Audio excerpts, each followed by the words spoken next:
അമ്മ മടിയിലിരുത്തി വിരലാൽ കുരിശു വരപ്പിച്ച സന്ധ്യകളും ഇളം മുട്ടിൽ കൈകൾ കൂപ്പി ഈശോയ്ക്കുമ്മ കൊടുത്തതും ഇന്നും എന്നോർമ്മയിൽ വീണ്ടും തെളിയുന്നു. തിരിച്ചു നടക്കാൻ കൊതിക്കുന്നു, തിരിച്ചു നടക്കാൻ കൊതിക്കുന്നു.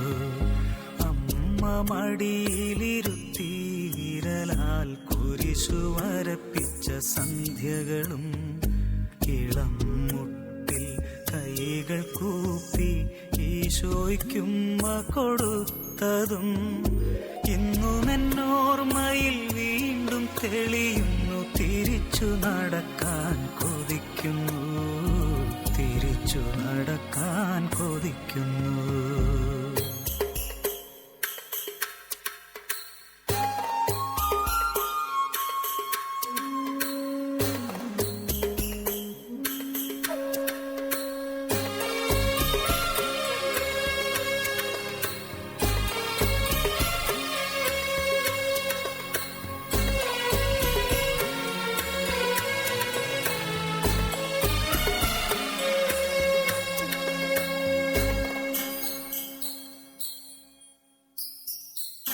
തൂവെള്ള വസ്ത്രവും മുടിയും ചാർത്തി പുലരിതൻ പൂക്കളും കൈകളിലേന്തി. തൂവെള്ള വസ്ത്രവും മുടിയും ചാർത്തി പുലരിതൻ പൂക്കളും കൈകളിലേന്തി അൾത്താര മുന്നിൽ കൈകുപ്പി നിന്ന് ആദ്യ കുർബാന തന്നോർമ്മകളും പച്ചകടാതെ മനസ്സിൽ നിറയുമ്പോൾ തിരിച്ചു നടക്കാൻ കൊതിക്കുന്നു, തിരിച്ചു നടക്കാൻ കൊതിക്കുന്നു. സ്നേഹമുള്ളവരെ, വളരെ സ്നേഹപൂർവ്വം നിങ്ങളെല്ലാവരെയും ഞാൻ മദർ ഹോം ധ്യാന കേന്ദ്രം അവതരിപ്പിക്കുന്ന സുവിശേഷ പ്രഘോഷത്തിലേക്ക് ക്ഷണിക്കുകയാണ്. കഴിഞ്ഞ ദിനങ്ങളിൽ ഞങ്ങൾക്ക് വേണ്ടി പ്രാർത്ഥിക്കുകയും പ്രോത്സാഹിപ്പിക്കുകയും ചെയ്ത എല്ലാവരെയും നന്ദിയോടെ ഓർത്ത് ദൈവത്തിന് നന്ദിയും സ്തുതിയും പറയുന്നു. ഈ വചനം കേൾക്കുകയും ഈ വചനത്തിൽ സ്നേഹപൂർവ്വം ജീവിതത്തെ ക്രമീകരിക്കുകയും ചെയ്യുന്ന എല്ലാവരെയും ദൈവം അനുഗ്രഹിക്കട്ടെ എന്നാണ് ഞാൻ പ്രാർത്ഥിക്കുന്നത്. നമ്മുടെയൊക്കെ ബലഹീനമായ ജീവിതങ്ങൾക്ക് പരിശുദ്ധാത്മാവിലൂടെ വലിയ ശക്തി കിട്ടാൻ വേണ്ടിയും ഞാൻ തമ്പുരാൻ്റെ മുമ്പാകെ പ്രാർത്ഥിക്കുന്നു. Hallelujah, hallelujah. ആത്മാവെ നിറയണമേ. ഈ വചനം കേൾക്കുന്നവരുടെ മേലും ഇതിൽ ശ്രദ്ധാപൂർവം പങ്കുചേരുന്ന എല്ലാവരുടെ മേലും ഈ നിമിഷം ദൈവാത്മാവ് നിറയട്ടെ. പരിശുദ്ധ മറിയത്തിൻ്റെ പ്രത്യേക ഇടപെടൽ അവരുടെ ജീവിതത്തിൽ ഉണ്ടാകട്ടെ. ഞങ്ങളുടെ ഈ ശുശ്രൂഷകളിലൂടെ ലോകം മുഴുവനും ദൈവരാജ്യ മഹത്വം ഉണ്ടാകട്ടെ. ആമേൻ. പ്രിയപ്പെട്ടവരെ, ലൂക്കാസ് വിശേഷത്തിൻ്റെ 17-ാമത്തെ അധ്യായത്തിൽ 3 മുതലുള്ള വചനങ്ങളിലേക്ക് നിങ്ങളുടെ ശ്രദ്ധ ക്ഷണിക്കുവാനാണ് ഞാൻ ആഗ്രഹിക്കുന്നത്. ആ വചനം നിങ്ങൾക്ക് വേണ്ടി ഞാനൊന്ന് വായിക്കാം. നിങ്ങൾ ശ്രദ്ധയുള്ളവരായിരിക്കുവിൻ. നിന്റെ സഹോദരൻ തെറ്റ് ചെയ്താൽ അവനെ ശാസിക്കുക, പശ്ചാത്തപിച്ചാൽ അവനോട് ക്ഷമിക്കുക.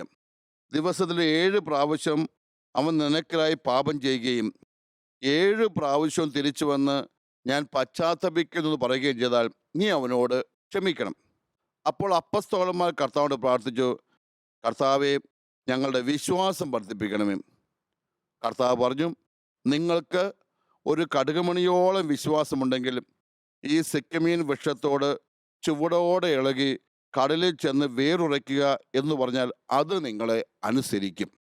നമുക്കറിയാം, ഈശോ തൻ്റെ യാത്രാവേളയിൽ ശിഷ്യന്മാരോട് പങ്കുവെച്ച മനോഹരമായ ഒരു ചിന്തയാണ് ഈ ക്ഷമിക്കണമെന്ന ചിന്ത. നമ്മളിങ്ങനെ ഓർത്ത് വെക്കണം. ഈശോ നടന്നു വരുന്നു. ഈശോ ചുറ്റിലും എപ്പോഴും ആളുകളുണ്ട്. ഏറ്റവും അടുത്ത വട്ടത്തിൽ 12 പേര് കാണും. അപ്പസ്തോലന്മാർ നമ്മൾ വിളിക്കുന്നു. അതിന് ചുറ്റത്തെ വട്ടത്തിൽ ഒരു 72 പേര് കാണും, ശിഷ്യന്മാരെന്ന് വചനം പഠിപ്പിക്കുന്നു. അതിന് ചുറ്റിലും ഈശോയെ കാണാൻ വന്നവർ, അത്ഭുതം കാണാൻ വന്നവർ, പ്രസംഗം കേൾക്കാൻ വന്നവരുമായി ഇങ്ങനൊരു ആൾക്കൂട്ടമുണ്ട്. ഒരു 10-200 പേര് എപ്പോഴും ഈശോയെ പൊതിഞ്ഞിങ്ങനെ യാത്ര ചെയ്യുന്നു എന്നാണ് ഞാൻ ഭാവനയെ കാണുക. അപ്പോൾ 10-200 പേരുള്ളപ്പം കുറച്ചൊരു അങ്ങോട്ട് വർത്താനം പറഞ്ഞു, അല്ലെങ്കിൽ ഇങ്ങോട്ട് വർത്താനം പറഞ്ഞ് ചില ഗ്രൂപ്പ് യോഗങ്ങൾ പോലെ ഇങ്ങനെ കൂടി നിൽക്കുമ്പോൾ ഈശോ പെട്ടെന്ന് കൈ കൊട്ടിക്കൊണ്ട് ദാ ഇങ്ങോട്ട് വെക്കാൻ പറഞ്ഞു. അറ്റൻഷൻ പ്ലീസ്, ശ്രദ്ധിക്കാൻ. അങ്ങനെ ഈശോ അവിടെ ശ്രദ്ധ ക്ഷണിച്ചുകൊണ്ട് പറഞ്ഞ വചനമാണിത്. ലൂക്കാസ് വിഷയത്തിൻ്റെ 17-ാം അധ്യായത്തിലെ 3-ാം വചനം. ഈശോ പറഞ്ഞ എന്താ? നിങ്ങൾ ശ്രദ്ധിക്കുവിൻ. എന്നിട്ട് അവരോട് പറഞ്ഞു, ആരെങ്കിലും നിങ്ങളോട് തെറ്റ് ചെയ്താൽ നിങ്ങൾ അവരോട് ക്ഷമിക്കണം. ശിഷ്യന്മാർക്കത് മനസ്സിലായി. ഈശോ ഒന്നും കൂടെ കൂട്ടി, 7 പ്രാവശ്യം തെറ്റ് ചെയ്തിട്ട് പശ്ചാത്തപിക്കുമെന്ന് പറഞ്ഞാലും നിങ്ങൾ അവരോട് ക്ഷമിക്കണം. അവരിങ്ങനെ സംശയത്തോടൊക്കെ നോക്കിക്കാണും. ഈശോ കൂട്ടി പറഞ്ഞത്, 70 പ്രാവശ്യം തെറ്റ് ചെയ്താലും അവൻ തിരിച്ചു വന്ന് സോറി എന്ന് പറഞ്ഞാൽ, പശ്ചാത്തപിക്കുമെന്ന് പറഞ്ഞാൽ നിങ്ങൾ അവരോട് ക്ഷമിക്കണം. 7 പ്രാവശ്യം ക്ഷമിക്കണം, 70 പ്രാവശ്യം ക്ഷമിക്കണം. ഇത് പറഞ്ഞ് തീരേണ്ട നിമിഷം ഒരു ശിഷ്യൻ ഉറക്കെ അങ്ങ് വിളിച്ചു പറഞ്ഞു, കർത്താവേ, ഞങ്ങളുടെ വിശ്വാസം വർദ്ധിപ്പിക്കണം. ഞാനിങ്ങനെ ചിന്തിച്ചു, ഇവൻ എന്തൊരു പൊട്ടനാ. യേശു എന്തിനെ കുറിച്ചാണ് പറഞ്ഞത്? ക്ഷമിക്കണം, ക്ഷമിക്കണം, ക്ഷമിക്കണം ഇതാ പറയുന്നത്. ഈ ക്ഷമിക്കണം, ക്ഷമിക്കണം എന്ന് പറയുമ്പോൾ ഇവൻ എന്തിനെ കുറിച്ചാണ് ചോദിക്കുന്നത്? കർത്താവേ, ഞങ്ങളുടെ വിശ്വാസം വർദ്ധിപ്പിക്കണമെന്നും. ചക്കെന്ന് പറഞ്ഞാൽ കൊക്കെന്നാണ് അവന് തിരിയുന്നത്. ഇവനൊരു ആവറേജിനേക്കാളും മന്ദബുദ്ധിയാണോ എന്ന് ചിലപ്പോൾ സംശയിക്കും. പക്ഷെ പ്രിയപ്പെട്ടവരെ, വചനം വായിച്ചു വന്നപ്പോൾ, ഈശോയുടെ മനസ്സിനൊപ്പം യാത്ര ചെയ്തു വന്നപ്പോൾ എനിക്ക് മനസ്സിലായി, ഈ ശിഷ്യനാണ് ഏറ്റവും ബുദ്ധിയുള്ള ശിഷ്യൻ. കാരണം ക്ഷമിക്കണം, ക്ഷമിക്കണം എന്ന് ആര് പറഞ്ഞാലും, ഏതെല്ലാം വിധത്തിൽ പ്രസംഗം കേട്ടാലും, ക്ഷമിക്കാൻ മനസ്സ് തീരുമാനം എടുക്കണമെങ്കിൽ അവൻ്റെ ഉള്ളിൽ വളരെ ശക്തമായ വിശ്വാസം ഉണ്ടാകണം. അവൻ്റെ ഉള്ളിൽ ശക്തമായ ബോധ്യങ്ങളുണ്ടാകണം. അതുകൊണ്ടാണ് അവൻ പറഞ്ഞത്, കർത്താവെ, ക്ഷമിക്കണം, ക്ഷമിക്കണം എന്നൊക്കെ പറഞ്ഞാലും, ക്ഷമിക്കാൻ ആഗ്രഹിച്ചാൽ പോലും ക്ഷമിക്കണമെന്നുണ്ടെങ്കിൽ ഉള്ളിലെ വിശ്വാസം വർദ്ധിക്കണം ഈശോയെ. അതുകൊണ്ടാണ് അവൻ പറഞ്ഞത്, കർത്താവേ, ഞങ്ങളുടെ വിശ്വാസം വർദ്ധിപ്പിക്കണം. അപ്പോൾ പ്രിയപ്പെട്ട നമ്മൾ ചിന്തിക്കണം, ഈ വിശ്വാസവും ക്ഷമയുമായിട്ട് എന്താ ബന്ധമിരിക്കുന്നത്? വിശ്വാസം എന്ന് പറയുന്നത് ആഴത്തിലുള്ള ബോധ്യങ്ങളാണ്. പ്രത്യേകിച്ച് ദൈവവുമായി ബന്ധപ്പെട്ട ബോധ്യങ്ങളെയാണ് വിശ്വാസം എന്ന് പറയുന്നത്. സാധാരണ ജീവിതത്തിലും ചുറ്റുവട്ട സമൂഹങ്ങൾ ജീവിക്കുമ്പോൾ ചില ബോധ്യങ്ങളാണ് നമ്മളെ മുന്നോട്ട് നയിക്കുന്നത്. ചില ബോധ്യങ്ങൾ കൊണ്ടാണ് നമ്മളിങ്ങനെ പെരുമാറുന്നത്. പ്രത്യേകിച്ച് ജീവിതത്തിലെ പ്രതിസന്ധികളും വിഷമങ്ങളും പ്രയാസവും ഉണ്ടാകുമ്പോൾ നമുക്കതെല്ലാം ഉൾക്കൊള്ളാനും അത് സ്വീകരിക്കാനും സാധിക്കുന്ന അവസ്ഥയാണല്ലോ ക്ഷമിക്കുക എന്ന് പറയുന്നത്. അത് കിട്ടണമെങ്കിൽ ദൈവവുമായി ബന്ധപ്പെട്ട വിശ്വാസം ഉണ്ടാകണം. അതുകൊണ്ട് ശക്തമായ വിശ്വാസം, ആ വിശ്വാസം ഉണ്ടെങ്കിലേ ക്ഷമിക്കാൻ പറ്റുള്ളൂ. ഇതറിയാവുന്ന ശിഷ്യനാ പറഞ്ഞത്, കർത്താവേ, ഞങ്ങളുടെ വിശ്വാസം വർദ്ധിപ്പിക്കണം. കർത്താവ് എന്താ പറഞ്ഞത്? നിങ്ങൾക്ക് കടുകുമണിയോളം വിശ്വാസം ഉണ്ടെങ്കിലും ഈ മലയോട് ഇവിടുന്ന് മാറാൻ പറഞ്ഞാൽ മാറുമെന്ന്. അതായത് എല്ലാം ചെയ്യാൻ സാധിക്കുമെന്നാണ് പറഞ്ഞു. ജീവിതത്തിലെ ഏത് പ്രതിസന്ധി നേരിടണമെങ്കിലും, ജീവിതത്തിലെ ഏത് ദുരന്തം നേരിടണമെങ്കിലും, ജീവിതത്തെ ബാധിക്കുന്ന ഏത് അസ്വസ്ഥത നേരിടണമെങ്കിലും, പ്രിയപ്പെട്ടവരെ, നമ്മുടെ ഉള്ളിൽ വിശ്വാസം ഉണ്ടാകും. ആ വിശ്വാസം ഉണ്ടെങ്കിലേ ക്ഷമിക്കാനാവുകയുള്ളൂ എന്നാണ് ഈ വചനം നമ്മളെ ഓർമ്മിപ്പിക്കുന്നത്. ഹല്ലേലൂയ. എന്താണ് വിശ്വാസത്തിൻ്റെ അളവുകോലുകൾ? എന്താണ് വിശ്വാസത്തിൻ്റെ അതിരുകൾ? എന്താണ് വിശ്വാസം എന്നാണ് അർത്ഥമാക്കുന്നത്? അതിനെക്കുറിച്ചാണ് നിങ്ങളോട് ഞാൻ പങ്കുവയ്ക്കാവുന്നത്. പ്രിയപ്പെട്ട, വിശ്വസിക്കുക എന്ന് പറഞ്ഞാൽ ദൈവവുമായി ബന്ധപ്പെട്ട് നമ്മുടെ ജീവിതത്തിലെ സംഭവങ്ങളെ കാണാൻ തുടങ്ങുന്നതാണ്. എങ്കിൽ വിശ്വാസം വർദ്ധിക്കണമേ എന്ന് പ്രാർത്ഥിച്ചാൽ ഞാൻ നിങ്ങളോട് പറഞ്ഞു, അടിസ്ഥാനപരമായി വിശ്വാസത്തിൻ്റെ 4 ബോധ്യങ്ങൾ ഉണ്ടെങ്കിലേ നമുക്ക് ക്ഷമിക്കാൻ പറ്റുള്ളൂ. നിങ്ങളുടെയൊക്കെ ജീവിതത്തിൽ ചില ദുഃഖങ്ങളുണ്ട്, ദുരിതങ്ങളുണ്ട്, ചിലപ്പോൾ വിഷമങ്ങളുണ്ട്. ഇതിന് പലതിൻ്റെയും കാരണം മറ്റുള്ളവരായിരിക്കാം. ജീവിതത്തിൽ ദുരിതങ്ങളോ വേദനകളോ വിഷമങ്ങളോ അനുഭവിക്കാത്ത ആരും ഉണ്ടാവില്ല. നിങ്ങൾ പലരും ആ അനുഭവത്തിൽപ്പെട്ടവരായിരിക്കാം. ചിലർ പറ്റിച്ചിട്ടുണ്ടാകാം, ചിലരുടെ ജീവിതത്തിൽ മറ്റുള്ളവർ അപവാദം പറഞ്ഞിട്ടുണ്ടാകാം, ചിലരുടെ ജീവിതത്തിൽ ചെയ്യാത്ത തെറ്റിൽ ശിക്ഷിക്കപ്പെട്ടിട്ടുണ്ടാകാം, ചിലരുടെ ജീവിതത്തിൽ മറ്റുള്ളവർ കുറ്റപ്പെടുത്തിയിട്ടുണ്ടാകാം. ചിലപ്പോൾ നമ്മുടെയൊക്കെ ജീവിതത്തിൽ നമ്മളെ പ്രതീക്ഷിക്കാത്ത ദുരന്തങ്ങൾ സംഭവിച്ചിടാം. ഇങ്ങനെയൊക്കെ സംഭവങ്ങൾ വരുമ്പോൾ എന്തിനാ ഇങ്ങനെ സംഭവിക്കുന്നത് എന്ന് ചോദിച്ചു പോകും. ഈ ചോദ്യത്തിന് മുമ്പിൽ മനസ്സിൽ ആഴമായ വിശ്വാസം ഉണ്ടാകണം. എന്ന് പറഞ്ഞാൽ ആഴമായ ബോധ്യങ്ങൾ ഉണ്ടാകണം. ദൈവികമായ ബോധ്യങ്ങളെയാണ് ഞാൻ വിശ്വാസം എന്ന് പറയുന്നത്. ഈ ദൈവികമായ ബോധ്യം കിട്ടാൻ നമ്മൾ പരിശ്രമിക്കുന്നൊപ്പം തന്നെ ദൈവകൃപയും ഉണ്ടാകണം. ദൈവം തൊട്ടാൽ മാത്രമേ മനസ്സിൽ വിശ്വാസത്തിൻ്റെ അഗ്നി ജ്വലിക്കുകയുള്ളൂ. അതുകൊണ്ട് നിങ്ങളുടെ ഉള്ളിൽ ആഴമേറിയ വിശ്വാസം ഉണ്ടാകണം.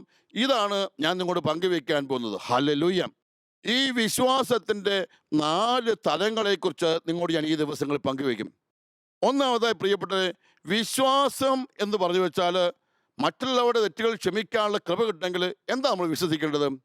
ആദ്യമായി വിശ്വസിക്കണം, ഞാൻ നിങ്ങളോട് പറഞ്ഞു വെക്കും, ദൈവം എന്നോട് കരുണ കാണിച്ചില്ലേ, ഞാൻ അവരോട് കരുണ കാണിക്കണ്ടേ എന്നൊരു ബോധ്യമുണ്ടാണ് മനസ്സിൽ. അതായത് ദൈവം എന്നോട് കരുണ കാണിച്ചു, ഞാൻ അതുകൊണ്ട് മറ്റുള്ളവരോട് കരുണ കാണിക്കണം, എനിക്ക് കിട്ടിയത് ഞാൻ കൊടുക്കണം എന്ന് ചിന്തിക്കുന്ന ഒരു മനോഭാവം, അതാണ് ഒന്നാമത്തെ വിശ്വാസം. നമുക്കറിയാം, സ്വർഗസ്ഥനായ പിതാവേ എന്ന പ്രാർത്ഥനയിൽ ഈശോ പഠിപ്പിച്ച എന്താ? മറ്റുള്ളവരോട് ക്ഷമിക്കാനുള്ള കൃപ തരുന്നത് എങ്ങനെയാ? കർത്താവ് ഞങ്ങളോട് ക്ഷമിച്ചതുപോലെ ഞങ്ങൾ മറ്റുള്ളവരോട് ക്ഷമിക്കും. അതായത് നമ്മുടെ ഉള്ളിൽ ദൈവം കരുണയും കൃപയും കാണിച്ചിട്ടുണ്ട്. നമുക്കറിയാം, മത്തായിയുടെ സുവിശേഷം 18-ാമത്തെ അധ്യായത്തിൽ നമ്മൾ വായിക്കുന്നുണ്ട് ഒരു ഭൃത്യൻ്റെ കഥ. ആ ഭൃത്യൻ്റെ ജീവിതത്തിലുണ്ടായ പ്രശ്നം എന്താ? അവന് ധാരാളം തെറ്റ് ചെയ്തവനായിരുന്നു.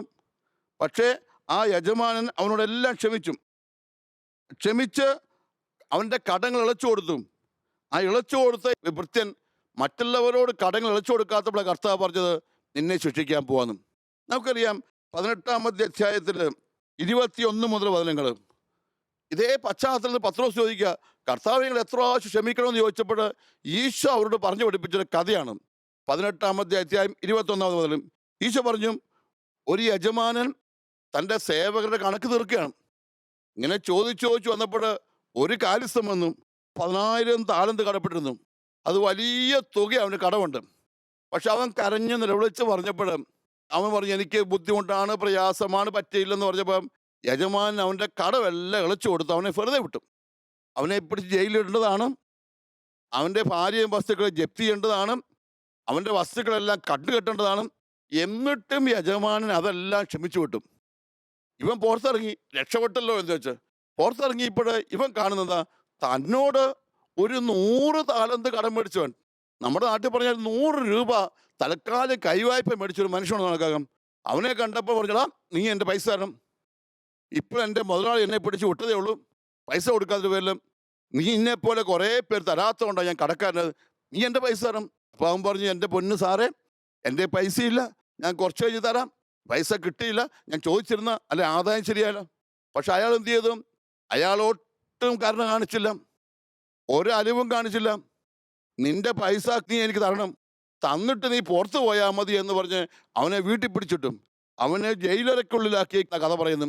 ഭൃത്യന്മാർ ഒന്ന് പറഞ്ഞു, എൻ്റെ പൊന്നത് യജമാനെ, ഇതാ നീ ഒരുത്തനോട് കട വിളിച്ചു കൊടുത്തല്ലേ, അവൻ പുറത്തിറങ്ങി തൻ്റെ സഹസേവകനെ കടം വീട്ടാത്ത പേര് പിടിച്ച് കാരകപ്പെട്ടിരിക്കുകയാണ്. അപ്പോഴാണ് യജമാനൻ പറയുന്നത്, ദുഷ്ടനായ സേവക, നീ എന്നോട് കേണ അപേക്ഷിച്ചുകൊണ്ട് നിന്റെ കടമെല്ലാം ഞാൻ അടച്ചു തന്നു. ഞാൻ നിന്നോട് കരുണ കാണിച്ചതുപോലെ നീയും നിന്റെ സഹോദരനോട് കരുണ കാണിക്കേണ്ടതല്ലേ? 18-ാമത്തെ അധ്യായം 33-ാം വചനം.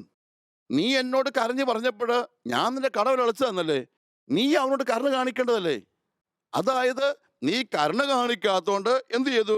യജമാനൻ അവനെ കാരാഗൃഹ അധികൃതരെ കേൾപ്പിച്ചു കൊടുത്തും കടം വീട്ടുന്നില്ലെന്ന് വരുന്നവരെ അവനെ പുറത്തു വിടണമെന്ന് പറഞ്ഞു. എന്നിട്ട് ഈശോ കഥ പറഞ്ഞ് അവസാനിപ്പിച്ചത് എങ്ങനെയാണ്? നിങ്ങൾ സഹോദരനോട് ഹൃദയപൂർവ്വം ക്ഷമിക്കുന്നില്ലെങ്കിൽ എൻ്റെ സ്വർഗസ്ഥനായ പിതാവ് നിങ്ങളോടും ഇതുപോലെ തന്നെ ചെയ്യും. എന്താണ് വചനത്തിനർത്ഥം? പ്രിയപ്പെട്ടവരെ, നമ്മുടെയൊക്കെ ജീവിതത്തിൽ എത്രയോ വലിയ കാരുണ്യമാണ് കർത്താവ് കാണിക്കുന്നത്.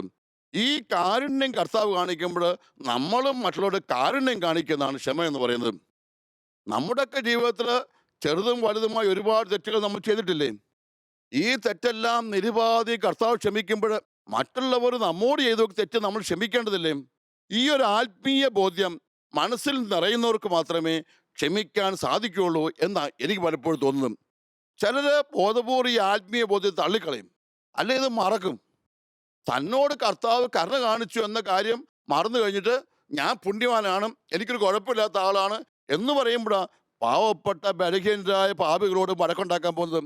നിങ്ങൾക്ക് മറ്റുള്ളവരോട് ദേഷ്യപ്പെടാൻ തോന്നുമ്പോൾ നിങ്ങൾ ഓർക്കണം, നിങ്ങളുടെ എത്രയോ തെറ്റുകൾ നിങ്ങളുടെ യജമാനൻ ക്ഷമിച്ചിരിക്കുന്നു. അയാൾ നിന്നോട് ദേഷ്യപ്പെട്ടില്ലല്ലോ, പിന്നെ നീ അവനോട് ദേഷ്യപ്പെടുന്നത്? നിന്റെ ഒരു കുറവ് അവൻ ക്ഷമിച്ചപ്പോൾ മറ്റുള്ളവരുടെ കുറവ് നീ ക്ഷമിക്കേണ്ടതല്ലേ? അതായത് കർത്താവ് എന്നോട് കരുണ കാണിച്ചു, അതുകൊണ്ട് ഞാനും കരുണ കാണിക്കണം എന്നൊരു ബോധ്യം നിങ്ങളുടെ മനസ്സിൽ എത്രമാത്രം ശക്തമായി കടന്നു വരുന്നുവോ അന്ന് നിങ്ങൾക്ക് മറ്റുള്ളവരോടൊക്കെ ക്ഷമിക്കാൻ സാധിക്കും. ഹല്ലേലൂയ. പ്രിയപ്പെട്ടവരെ, അതിൻ്റെ ഏറ്റവും നല്ല ഉദാഹരണം നമുക്കറിയാം. ബൈബിളിലെ സാവൂളും പൗലോസുമാണ്. ജീവിതത്തിൽ ഒന്നാം ഘട്ടത്തിൽ സാവൂള്, രണ്ടാം ഘട്ടത്തിൽ പൗലോസ്. ഈ സാവൂള് സഭയെ നശിപ്പിക്കാണ്ട് കത്തും മേടിച്ച് പോയവനാണ്. അനേക ക്രിസ്ത്യാനികളെ പീഡിപ്പിച്ചിട്ടുണ്ട്, കൊന്നിട്ടുണ്ട്. ആദ്യത്തെ രക്തസാക്ഷി എസ്തപ്പാനോസിനെ കല്ലെറിയുമ്പോൾ ഇതെല്ലാം കണ്ടുകൊണ്ട് ക്രൂരമായി ചിരിയോടുന്നവനാണ്. പക്ഷെ അതേ സാവൂളിനോട് കർത്താവ് ക്ഷമിച്ചു. അവൻ കുതിരപ്പുറത്ത് പോകുമ്പോൾ തട്ടിയിട്ടു, അന്ധനായി മാറി. കുറച്ചു കഴിഞ്ഞ് അവൻ്റെ കണ്ണൊക്കെ തുറന്നു കൊടുത്ത് അവനെ ദൈവസ്പർശം ഏറ്റുവാങ്ങി അവൻ പൗലോസായി മാറി. ഈ പൗലോസായ വ്യക്തി എത്രമാത്രം ആ സഭയെ നന്നാക്കാൻ നടന്നത്, എത്ര ആളുകളോടാണ് മൃദുവായി പെരുമാറിയത്, എത്ര ആളുകളോടാണ് സ്നേഹത്തിൽ പെരുമാറിയത്. കാരണം പൗലോസിന് ബോധ്യം എന്താ, എൻ്റെ തെറ്റല്ല, എൻ്റെ ദൈവം എന്നോട് ക്ഷമിച്ചില്ലേ. ഞാനിങ്ങനെ മോശമായി നടന്നും പീഡിപ്പിച്ചതൊക്കെ ക്ഷമിക്കുമ്പോൾ മറ്റുള്ളവരുടെ ചെറിയ ചെറിയ തെറ്റൊക്കെ ഞാനും ക്ഷമിക്കേണ്ടതല്ലേ. അതുകൊണ്ടാണ് ആദിമ സമൂഹത്തിൽ സാവൂൾ ചെന്നപ്പോൾ ഈ പൗലോസായി മാനസാന്തരപ്പെട്ടപ്പോഴും അവർ പിറുവിറുത്തു. ഇവൻ പണ്ട് സഭയെ പീഡിപ്പിച്ചല്ലോ എന്ന് ചോദിച്ചപ്പോഴും ഒരു പരാതിയും പറയാതെ, ഒരു വഴക്കം ഉണ്ടാകാതെ ശാന്തമായി പൗലോസ് സ്വീകരിച്ചു. കാരണം എൻ്റെ തെറ്റ് ദൈവം ക്ഷമിച്ചപ്പോൾ അവരുടെ തെറ്റുകൾ ഞാനും ക്ഷമിക്കേണ്ടതാണ്. പ്രിയപ്പെട്ട, നിങ്ങളുടെയൊക്കെ ജീവിതത്തിൽ വലിയതും ചെറുതുമായ എത്രയോ തെറ്റുകളിലൂടെ നിങ്ങൾ കടന്നു പോയിട്ടുണ്ട്. ആ നേരത്തൊക്കെ നിങ്ങളോട് ആരെങ്കിലുമൊക്കെ കരുണ കാണിച്ചിട്ടില്ലേ? ഞാനിങ്ങനെ ഓർക്കും, കുഞ്ഞുനാളിൽ ചിലപ്പോൾ നീ പൈസ കട്ടെടുത്തപ്പോൾ, കള്ളനായി പിടിക്കപ്പെട്ടപ്പോൾ, നിന്റെ സ്കൂളിലെ സാറ് കയ്യോടെ നിന്നെ പിടിച്ചപ്പോൾ ആ സാറ് നിന്നോട്, എടാ നീ മേലെ അത് ചെയ്തേക്കരുത്, ഞാനിപ്പോൾ നിന്നെ വിടുക, ഞാൻ ആരോടും പറയുന്നില്ല എന്നൊക്കെ പറഞ്ഞ് ആ കേസ് ഒതുക്കി നിന്നെ വിട്ടില്ലേ? ഇപ്പോൾ നീ ഒരു സ്ഥാനത്തെത്തുമ്പോൾ, നീ ഓഫീസായിരിക്കുമ്പോൾ വേറെ ആൾ തെറ്റ് ചെയ്താൽ നീ അവനോടും പറയേണ്ടത് തന്നെ, എന്താ ഞാൻ നിന്നെ വെറുതെ വിടുക, ഒരു പ്രാവശ്യത്തേക്ക് മേലാ ചെയ്തേക്കരുത്, കാരണം എനിക്ക് കരുണ ലഭിച്ചിട്ടുണ്ട്. നിന്നോട് നിന്റെ അധ്യാപകൻ കരുണ കാണിച്ച് നിന്റെ സൽപ്പേര് നശിപ്പിക്കാതെ നിന്നെ സുരക്ഷിതമായി സ്ഥാനത്ത് നിർത്തിയെങ്കിൽ നീ നിന്റെ കൂടെയുള്ളവൻ്റെയും സൽപ്പേര് നശിപ്പിക്കാൻ നോക്കേണ്ടതല്ലേ. കാരണം നമുക്ക് കിട്ടിയ നന്മകൾ മറന്നു പോയേക്കരുത്. പ്രിയപ്പെട്ടെ, ഞാൻ വ്യക്തിപരമായ ജീവിതത്തിൽ ഏറ്റവും പ്രധാനമായി കൊണ്ടുവയ്ക്കുന്ന മൂല്യബോധങ്ങൾ ഒന്നിതാണ്. കാരണം ഇത്രമാത്രം കരുണ ദൈവം എന്നോട് കാണിച്ചില്ലേ, അപ്പം ഞാനും മറ്റുള്ളവരുടെ കരുണ കാണിക്കണ്ടേ. അപ്പോൾ ഈ ധ്യാന കേന്ദ്രത്തിൽ അനേകം പാപികളും ദുർബലരും ചെറുതും വലുതുമായി തെറ്റൊക്കെ വരുന്ന ആളുകളുണ്ട്. എനിക്കെല്ലാവരോടും മനസ്സിൽ തോന്നുന്ന സ്നേഹം മാത്രം. ഏത് തെറ്റുമായി വന്ന വ്യക്തിയായാലും വേണ്ടില്ല, അതുകൊണ്ട് ഞാൻ പറയും, മോനെ ഈശോ ക്ഷമിച്ചില്ലേ, നീയും ജീവിതത്തിൽ മാറ്റം ഉണ്ടാകും. അതായത് അവനോട് ക്ഷമിക്കാൻ സാധിക്കാം. കാരണം ഞാൻ ചിന്തിക്കും, പേഴ്സണൽ ലൈഫ് ഞാൻ ചിന്തിക്കും, ദൈവം എന്നോട് എന്തോരെയാ കരുണ കാണിച്ചേക്കുന്നത്, എൻ്റെ എന്തോരോ തെറ്റുകളാണ് കർത്താവ് ക്ഷമിച്ചേക്കുന്നത്, കർത്താവ് എന്തോരോ തെറ്റുകളാണ് മറന്നിരിക്കുന്നത്. ചിലപ്പോഴൊക്കെ ജീവിതത്തിൽ ചെറുതും വലുതുമായ പാളിച്ചകളെ പറ്റുന്ന സമർപ്പിതരെ ഞാൻ കണ്ടിട്ടുണ്ട്. ഏതെങ്കിലും ഇടവകയിൽ വെച്ചോ, ഏതെങ്കിലും പ്രവർത്തന മേഖലയിൽ വെച്ചോ, എവിടെയെങ്കിലും വെച്ചൊക്കെ ചെറുതും വലുതുമായ തെറ്റുകൾ പറ്റുന്നത്. ഇവരാരെങ്കിലുമൊക്കെ വിഷമിക്കുന്നു പറയുമ്പോൾ ഞാൻ മിക്കവാറും അവരെ കാണാൻ എത്താറുണ്ട്. ചിലപ്പോൾ അവരെ ആശ്വസിപ്പിക്കാൻ എത്താറുണ്ട്. അപ്പോഴൊക്കെ ഞാൻ അവരോട് പറഞ്ഞു വെക്കും, വിഷമിക്കേണ്ട, കർത്താവ് ക്ഷമിക്കും. കാരണം എനിക്ക് എൻ്റെ ജീവിതം അറിയാം, എന്നോട് കർത്താവ് ക്ഷമിച്ചില്ലേ. എനിക്ക് അവരെ ഉൾക്കൊള്ളാനും മനസ്സിലാക്കാൻ പറ്റും. ഏത് പാളിച്ച പറ്റുന്ന വ്യക്തിയെയും, ഏത് അച്ഛനെയും ഏത് സിസ്റ്ററിനെയും ഒക്കെ മനസ്സിലാക്കാൻ പറ്റുന്നത് എൻ്റെ സമർപ്പണ വഴികളിലെ എൻ്റെ തെറ്റൊക്കെ കർത്താവ് ക്ഷമിച്ച് എന്നോട് ഇത്രമാത്രം കരുണ കാണിച്ചല്ലോ എന്ന് ചിന്ത കൊണ്ടാണ്. അതുകൊണ്ട് തന്നെ ഏത് വ്യക്തിക്ക് പാളിച്ച പറ്റിയെന്ന് പറഞ്ഞാലും അവരെ വിമർശിക്കാതെയും അവരെ തള്ളിക്കളയാതെയും അവരെയൊക്കെ ഉൾക്കൊള്ളാൻ ഞാനിന്ന് പഠിക്കുക. കാരണം ദൈവം എന്നോട് ഇങ്ങനെ കരുണ കാണിച്ചില്ലേ. ചിലപ്പോഴൊക്കെ ഈ പ്രവർത്തന മേഖലകളിൽ ചില അബദ്ധങ്ങളിലൊക്കെ കടന്നു പോകുന്ന വ്യക്തികളെ ഞാൻ കണ്ടിട്ടുണ്ട്. ഇങ്ങനെയുള്ള അവസ്ഥകളൊക്കെ വരുമ്പോൾ ഞാൻ ശാന്തമായി എന്നോട് ചിന്തിക്കും, ഈ അവസ്ഥയിലൂടെ കടന്നു പോയപ്പോഴൊക്കെ ദൈവം എന്നോട് ക്ഷമിച്ചില്ലേ. എൻ്റെ ചെറുതും വലുതുമായ തെറ്റൊക്കെ കർത്താവ് എന്നോട് ക്ഷമിച്ചെങ്കിൽ ഞാൻ അവിടെ തെറ്റ് ക്ഷമിക്കേണ്ടതല്ലേ. പ്രിയപ്പെട്ടവരെ, നമ്മുടെയൊക്കെ സമൂഹത്തിൽ അനവധി യുവജനങ്ങൾ ധ്യാനത്തിലൊക്കെ പോകുമ്പോൾ ഈ യുവജനങ്ങളുടെ കുമ്പസാരം കേൾക്കുമ്പോൾ അറിയാം, ചില തെറ്റുകളൊക്കെ അവർ പെട്ടുപോകും. എത്ര തീരുമാനം എടുത്തിട്ടും വീണ്ടും വീണ് പോകും. ചെയ്യുകയില്ല എന്ന് പ്രതിജ്ഞ എടുത്ത കാര്യങ്ങൾ വീണ്ടും ചെയ്തു പോകും. അപ്പോഴൊക്കെ അവർ നിരാശപ്പെട്ട് വരുമ്പോൾ ഞാൻ അവരോട് പറയും, മോനെ കർത്താവ് ക്ഷമിക്കുന്നുണ്ട്, ഞാനും ക്ഷമിക്കുക. കാരണം ഇതേ തെറ്റുകളുടെയും ഇതേ തീരുമാനങ്ങളുടെ വ്യതിചലനത്തിൻ്റെ ഒക്കെ അവസ്ഥയിലൂടെ കടന്നു പോയിട്ടും ഞാനിന്ന് പിടിച്ചു നിൽക്കുന്നു. കർത്താവ് എന്നെ ഇങ്ങനെയൊക്കെ അനുഗ്രഹിച്ചു എങ്കിൽ തീർച്ചയായും നിന്നെ അനുഗ്രഹിക്കും. അതായത് നമ്മുടെ ഉള്ളിലേക്ക് തന്നെ നമ്മൾ തിരിയുക, നമ്മുടെ ഉള്ളിലേക്ക് തന്നെ നമ്മൾ നോക്കുകയാണ്. കാരണം നമുക്ക് കിട്ടിയ അനുഭവം, ഈ അനുഭവം മനസ്സിൽ സൂക്ഷിക്കുന്ന വ്യക്തിക്ക് എങ്ങനെ മറ്റുള്ളവരോട് വഴക്കുണ്ടാക്കാൻ സാധിക്കും? നീ ഒരു ചെറിയ വലിയ തെറ്റ് ചെയ്തപ്പോൾ അത് ഒരു പ്രശ്നവുമില്ലാണ്ട് ദൈവം അങ്ങ് ഒഴിവാക്കി തന്നെങ്കിൽ നീയും ഇതുപോലെ തന്നെ ഓർക്കണ്ടേ? ചില തെറ്റുകളൊക്കെ നീ ക്ഷമിക്കേണ്ടതില്ലേ? ഞാനിങ്ങനെ ഓർക്കും, ചിലപ്പോൾ ഏതെങ്കിലും അച്ഛന് ഒരു കുഞ്ഞ് പാളിച്ച പറ്റുമ്പോൾ ആ ന്യൂസൊക്കെ ചിലരൊക്കെ കൊട്ടി ഘോഷിച്ചടക്കുമ്പോൾ ഞാൻ ഓടിച്ചെന്ന് പറയുന്നത്, ഞാൻ ശ്രദ്ധിക്കുന്നതൊക്കെ എന്താ? അത് ഒതുക്കണം, അത് ക്ഷമിക്കണം, അത് അപഹാസ്യമാക്കാൻ നോക്കണം. കാരണം ദൈവം എൻ്റെ ജീവിതത്തിലെ കുറേ തെറ്റുകൾ ഇതുപോലെ സുരക്ഷിതമായി സൂക്ഷിച്ചിട്ടുണ്ട്. ഞാൻ നിനക്ക് പരിചയമായിരിക്കുമെന്ന് വചനം അബ്രാഹത്തിന് ദൈവം കൊടുത്തു. എന്താണ് പരിചയയുടെ ദൗത്യം? വാളുകൊണ്ട് വെട്ടിയാൽ കൊള്ളില്ല, തടയും. ഇതുപോലെ ദൈവം എത്രയോ നിമിഷങ്ങളിൽ നമ്മുടെ മുമ്പിൽ ഇങ്ങനെ പരിചയമായി നിന്നിരിക്കുന്നു. അനേകർ ആക്രമിക്കാൻ വന്നപ്പോഴും, അനേകർ അപമാനിക്കാൻ വന്നപ്പോഴും, അനേകർ അപഹാസ്യനാക്കാൻ വന്നപ്പോഴും ഒക്കെ ദൈവം മുമ്പിൽ നിന്ന് നമ്മളെ അപമാനിക്കാൻ കൈവിട്ടില്ല, നമ്മൾ നാണം കാണാൻ കൈവിട്ടില്ല. എങ്കിലും നമ്മൾ ഓർക്കണ്ടേ, നമ്മൾ ആരെയും നാണം കെടുത്തരുന്ന്, നമ്മൾ ആരെയും അപഹാസ്യരാക്കരുത്, നമ്മൾ ആരെയും തള്ളിക്കളയരുന്ന്. ഈ ഒരു ബോധ്യമുള്ള വ്യക്തിക്ക് ബോധപൂർവം മനസ്സിൽ കരുണയും ഉണ്ടാകും, ക്ഷമയുണ്ടാകും. കർത്താവ് കരുണ കാണിച്ചു. ചിലപ്പോഴൊക്കെ നമ്മുടെ ചില തെറ്റുകൾക്ക് ദേഷ്യപ്പെടാതെ അവർ വിട്ടുമ്പോൾ നമ്മളും അവിടെ തെറ്റൊക്കെ ദേഷ്യപ്പെടാതെ വിടേണ്ടതല്ലേ? എനിക്കറിയാവുന്ന ഒരു ജോയിയെ ഞാൻ ഓർക്കും. ജോയിയുടെ പെങ്ങള് സിസ്റ്റർ, നോർത്ത് ഇന്ത്യ ജോലി ചെയ്യുന്ന സിസ്റ്റർ. ഈ സിസ്റ്റർ അവധിക്ക് നാട്ടിൽ വന്നപ്പോൾ 2 വർഷം കൂടിയാണ് വരുന്നത്.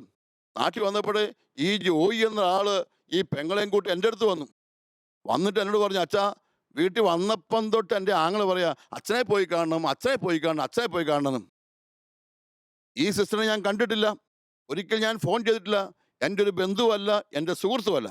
എന്നിട്ട് പോലും ഈ ജോയി ഈ പെങ്ങളെ കൂട്ടി വന്നു. എന്നിട്ട് ഈ സിസ്റ്റർ പറയാം, അച്ഛാ ഈ ജോയി എന്നോട് എപ്പോഴും പറയും അച്ഛൻ കാരണം ഞാൻ ഇങ്ങനെ നിൽക്കുന്നതെന്ന്. ഞാൻ ഓർക്കും ജോയിയുടെ കഥ. ജോയി ആദ്യം ഇവിടെ ധ്യാനത്ത് വരുമ്പോൾ ജോയി നല്ല മദ്യപാനി, 3-4 സുഹൃത്തുക്കൾ കൂടി പിടിച്ചു കെട്ടിയതുപോലെ കൊണ്ടുവന്ന, നന്നായി ധ്യാനം കൂടി സ്നേഹിച്ചു വിട്ടു. പക്ഷേ പോയി 1 മാസം പിന്നെയും വീണുപോയി. അത് കഴിഞ്ഞപ്പോൾ അവനെന്നെ വിളിച്ചു. ഞാൻ പറഞ്ഞു നീ പോരെ, വീണ്ടും വാ. അവൻ വീണ്ടും ധ്യാനത്ത് വന്നു. പ്രാവശ്യം ഞാൻ അന്നും കൂടെ സ്നേഹിച്ച് പറഞ്ഞു, മോനെ കുടിക്കരുത്, നിനക്ക് പാളിച്ചുണ്ടാവും, വിഷമുണ്ടാവും, ചെയ്യരുത്. അവൻ പോയി. പക്ഷേ 1 മാസം പോലും നിൽക്കാൻ പറ്റില്ല, അവൻ പിന്നെയും കുടിച്ചു. കുടിച്ചു കഴിഞ്ഞിട്ട് അവൻ വിളിച്ചു, അച്ഛാ ഞാൻ വീണ് പോയച്ചാ. ഞാൻ പറഞ്ഞു സാരമിടാം, നീ ഇങ്ങ് പോരേൻ. അവൻ വന്നു. അവൻ വന്ന് ധ്യാനം കൂടി. ഇപ്രാവശ്യവും ഞാനവനെ ഒരു കുറ്റം പറയാതെ, നമ്മളൊക്കെ ബലഹീനത, നമ്മുടെ തെറ്റുള്ളവർ സാറ് കർത്താവ് ക്ഷമിക്കും, ഇനി ചെയ്യരുത് എന്നൊക്കെ പറഞ്ഞു വിട്ടും. പിന്നെ 2 മാസം കഴിയുമ്പോൾ നോക്കുമ്പോണ്ട് അവൻ പിന്നെയും ധ്യാനിക്കാൻ ഇരിപ്പുണ്ട്. അവനോട് പറഞ്ഞു, അച്ഛാ വീണ് പോയച്ചാ. പ്രിയപ്പെട്ടവർ, ഞാൻ ഓർക്കും 12 പ്രാവശ്യത്തോളം ഈ ജോയി ഇവിടെ ധ്യാനിക്കാൻ വന്നിട്ടുണ്ട്. 1 മാസം, 2 മാസം, മാക്സിമം 3 മാസം ഇതേ പിടിച്ചു നിൽക്കാൻ പറ്റുന്നുള്ളൂ. വീണ് പോകും. വീണ് പോകുമ്പോഴൊക്കെ ജോയി മനസ്സോർക്കും വീണ്ടും പോന്നേക്കാന്ന്, മദർ ഹോമിലേക്ക് പോന്നേക്കാം. അവൻ വണ്ടി കൂട്ടിയോ ആരെങ്കിലും കൂട്ടിയോ ഇവിടെ വരും. ഇങ്ങനെ 12 പ്രാവശ്യത്തിലധികം ധ്യാനം കൂടി. ധ്യാനം കൂടിയപ്പോൾ ഒരു പ്രാവശ്യവും ഞാനോട് വഴക്ക് പറഞ്ഞില്ല. കാരണം ഞാനിങ്ങനെ ചിന്തിച്ചു, ചില തീരുമാനങ്ങളൊക്കെ ഞാനൊക്കെ എടുത്തിട്ടും എത്രയോ പ്രാവശ്യം വീണ് പോയിരിക്കുന്നു. ഒരേ തെറ്റ് തന്നെ എത്രയോ പ്രാവശ്യം കുമ്പസാരത്തിൽ പറഞ്ഞിരിക്കുന്നു. ഈ മദ്യപാനത്തിൽ തെറ്റല്ലെങ്കിലും വേറെ എന്തെല്ലാം വൈയക്തികമായ പാളിച്ചകൾ ഞാൻ ഈ കുമ്പസാരത്തിൽ ഏറ്റു പറഞ്ഞിരിക്കുന്നു. കർത്താവ് ഓരോ പ്രാവശ്യവും എന്നെ സാരമില്ല എന്ന് പറഞ്ഞില്ലേ വിടുന്നത്. അതുകൊണ്ട് ഞാനും ക്ഷമിച്ചു, അവനെ നിരുപാധികം വിട്ടു. എന്താ സംഭവിച്ചത്? ഇപ്പം കുറേ നാളായി ജോയി പാപത്തിൽ വീണിട്ടില്ല, ജോയി ദുശ്ശീലത്തിൽപ്പെട്ടിട്ടില്ല. ജോയി പറയുന്നത്, എന്നെ വഴക്ക് പറയാതെ എന്നോട് അച്ഛൻ കരുണ കാണിച്ചുകൊണ്ട് എനിക്കിങ്ങനെ അച്ഛനടുത്ത് വരാൻ കൊതിയാണ്. അതുകൊണ്ട് നിങ്ങൾ പെങ്ങന്മാരെക്കാളും കൂടുതലായിട്ട് ഞാൻ നന്നാകാൻ ആഗ്രഹിച്ച അച്ഛനാണ്. പ്രിയപ്പെട്ടവരെ, ഞാനിങ്ങനെ ഓർത്ത് വെക്കും, ഞാൻ ബോധപൂർവ്വം ചെയ്തു വെച്ച കാര്യമല്ല. ഒരു ദൈവിക മനസ്സോട് ഞാൻ അവനോട് കരുണ കാണിച്ചത് മാത്രമേ ഉള്ളൂ. ഇത് ഞാൻ നിങ്ങളോട് പങ്കുവയ്ക്കുന്നത്. നിങ്ങൾ ഓർക്കണം, നിങ്ങളൊക്കെ കുമ്പസാരത്തിൽ ചില തെറ്റുകൾ എത്രയോ പ്രാവശ്യം പറഞ്ഞിട്ടുണ്ട്. ചില സെക്സിൻ്റെ മേഖല പാളിച്ചകൾ എത്രയോ പ്രാവശ്യം നിങ്ങൾ ആവർത്തിച്ചിട്ടുണ്ട്. ഇതെല്ലാം കർത്താവ് മറന്നും പുറത്തും നിങ്ങളെ വിട്ടില്ലേ? എങ്കിൽ നിങ്ങളുടെ കൂടെ നിൽക്കുന്ന ആൾക്കാർക്ക് ചില തെറ്റുകളൊക്കെ പറ്റും. നിന്റെ ഭർത്താവിന് പറ്റും, നിന്റെ ഭാര്യയ്ക്ക് പറ്റും, നിന്റെ മകന് പറ്റും, നിന്റെ മകൾക്ക് പറ്റും, നിന്റെ അപ്പന് പറ്റും, ആർക്ക് വേണമെങ്കിലും പറ്റും. ഈ തെറ്റ് പറ്റുമ്പോൾ നീ ഓർക്കണം, 10 പ്രാവശ്യം കർത്താവിനോട് ക്ഷമിച്ചെങ്കിൽ നിനക്ക് 2 പ്രാവശ്യങ്ങൾ അവനോട് ക്ഷമിക്കത്തില്ലേ? അതായത് കർത്താവ് എന്നോട് കരുണ കാണിച്ചു എന്നൊരു ബോധ്യം എന്നും സൂക്ഷിക്കണം. കർത്താവ് എന്നോട് കരുണ കാണിച്ചു എന്ന വിശ്വാസം മനസ്സ് സൂക്ഷിക്കുന്നവന് മറ്റുള്ളവരോട് കരുണ കാണിക്കാൻ സാധിക്കും. അതുകൊണ്ട് പ്രിയപ്പെട്ടവരെ, നിങ്ങൾക്ക് ആരോടെങ്കിലും ക്ഷമിക്കണമെങ്കിൽ ഒന്നാമതായി നിങ്ങൾ മനസ്സ് സൂക്ഷിക്കേണ്ട ബോധ്യം ഇതാ: കർത്താവ് എന്നോട് കരുണ കാണിച്ചു, അതുകൊണ്ട് ഞാനും കരുണ കാണിക്കുകയാണ് എന്ന ബോധ്യം മനസ്സിൽ നിറയുന്നവർക്ക് മറ്റുള്ളവരുടെ എല്ലാ തെറ്റിനെയും നിസ്സാരമായി കാണാൻ സാധിക്കും, അവനെ ഉൾക്കൊള്ളാൻ സാധിക്കും. അവനെ അപമാനിക്കാനോ അപഹാസ്യനാക്കാതെ അവൻ്റെ ജീവിതത്തിലേക്ക് ദൈവികമായ പ്രചോദനം കൊടുക്കാൻ സാധിക്കും. ഇതൊരു ബോധ്യമായി നിങ്ങളുടെ ഉള്ളിൽ ഉണ്ടാകട്ടെ എന്നാണ് ഞാൻ ആഗ്രഹിക്കുന്നത്, ഞാൻ പ്രാർത്ഥിക്കുന്നത്. നല്ല ദൈവമേ, ഞങ്ങളൊക്കെ ബലഹീനരും ദുർബലരുമായിരിക്കെ അങ്ങ് എത്രയോ കാരുണ്യമാണ് ഞങ്ങളോട് കാണിച്ചിരിക്കുന്നത്. ജീവിതത്തിൻ്റെ നടവഴികളിൽ ചില തെറ്റുകൾ തന്നെ ഞങ്ങൾ എത്രയോ പ്രാവശ്യം ചെയ്തിരിക്കുന്നു. ചെയ്യുകയില്ല എന്നെടുത്ത പ്രതിജ്ഞകൾ എത്രയോ പ്രാവശ്യം ലംഘിച്ചിരിക്കുന്നു. അപ്പോഴൊക്കെയും കുമ്പസാരക്കൂട്ടിൽ വിതുമ്പുന്ന ഹൃദയവുമായി എത്തുമ്പോഴും തള്ളിക്കളയാതെയും അഭിമാനിക്കാതെയും ഞങ്ങളെയൊക്കെ വിലപ്പെട്ടതായി കണക്കാക്കിയ നിന്റെ സ്നേഹം എൻ്റെ ഉള്ളിൽ ഞാൻ സൂക്ഷിക്കട്ടെ. ആ ഓർമ്മയിൽ നിന്ന് മറ്റുള്ളവരുടെ തെറ്റുകളൊക്കെ ക്ഷമിക്കാനുള്ള ശക്തി എനിക്ക് കിട്ടട്ടെ. കർത്താവ് എന്നോട് കരുണ കാണിച്ചതുകൊണ്ട് ഞാനും മറ്റുള്ളവരോട് കരുണ കാണിക്കണമെന്ന വലിയ ബോധ്യം എൻ്റെ മനസ്സിൽ അങ്ങയുടെ ആത്മാവ് ഇപ്പോൾ നിറച്ചു തരട്ടെ. Hallelujah, hallelujah, hallelujah, hallelujah. ദൈവികമായ ബോധ്യത്തിലൂടെ എൻ്റെ ജീവിതത്തിൽ പുതിയ മനോഭാവങ്ങൾ വളരുവാൻ എന്നെ ശക്തിപ്പെടുത്തണമേ. യേശുവേ സ്തുതി, യേശുവേ സ്തുതി, യേശുവേ സ്തുതി.